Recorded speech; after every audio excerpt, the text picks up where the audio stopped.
Hello student, in this video we have discussed with the unit 3 part A, that is nucleic acid.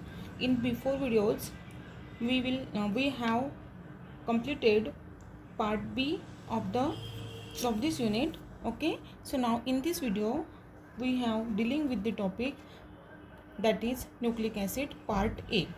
Okay, so before starting further, let's introduce about the nucleic acids. Now, introduction. The final class of biomolecule to be considered, the nucleotides plus molecules derived from them, that is nucleic acid. ठीक है, देखो the final class of biomolecules, एक प्रकार का nucleic acid क्या है, biomolecules हैं. ठीक है, the nucleotides plus molecule derived from the derived, that is nucleic acid, represent a clear case in which last is not least. Nucleotides themselves participate in the plethora of crucial supporting role in the cell metabolism, and the nucleic acid provides the script for everything that occur in a cell. देखो जो nucleotides रहता है वो main और which plays an crucial supporting role in the cell metabolism. Cell के metabolism में उसका एक बहुत बड़ा इम्पोर्टेंस रहता है.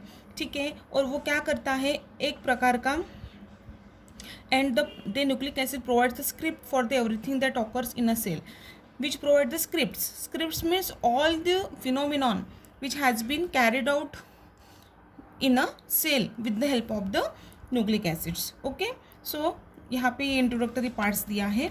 इसमें देखो अभी क्या है, nucleotides are energy rich compounds. Nucleotides एक एनर्जी रिच कंपाउंड्स हैं दैट डिराइव मेटाबॉलिक प्रोसेस. वो क्या करता है, मेटाबॉलिक प्रोसेस डिराइव करता है. ठीक है, स्पेशली बायोसिंथेटिक. ओके, स्पेशली जो बायोसिंथेटिक प्रोसेस है वो क्या करता है, कैरिड आउट करता है इन द सेल. किसमें, सेल में करता है, because nucleotide it is one of the part of the cell. Okay, and cell is the structural and functional unit of our body, so they also serves a chemical signals. जो nucleotides रहते हैं वो क्या करते हैं, एक प्रकार के केमिकल सिग्नल्स प्रोड्यूस करते हैं, key link in a cellular system that response to hormone and other extra cellular stimuli. और वो क्या करता है, एक प्रकार का की, जैसे की के हेल्प से हम लॉक खोलते हैं, वैसे ही it plays the important role in the cellular system that response to the hormone and other extra cellular stimuli. वो हार्मोन्स एंड अदर जो एक्स्ट्रा सेलुलर स्टिमुलाई होता है सेल में, उसका मतलब वो एज अ की करके यूज़ होता है. ठीक है, and are the structural components of the number of the enzymes, cofactor and the metabolic intermediate. Okay, एक तो वो क्या करेगा, structural components, number of enzymes, cofactor and metabolic intermediate करके एक्ट करेगा. Okay, now the nucleic acid. ठीक है, nucleotides हैं, फिर क्या है, न्यूक्लिक एसिड है. The nucleic acid DNA and RNA are the molecular repository for genetic information, are joint referred to the molecules of the hereditary. अभी nucleic acids में देखो डीएनए एंड आरएनए है, मतलब डीएनए और आरएनए का ही एक क्या है, पार्ट है. ठीक है, are the molecular repositories for the genetic information. वो क्या करता है, जेनेटिक इन्फॉर्मेशन देता है, एंड आर जॉइंटली रिफर्ड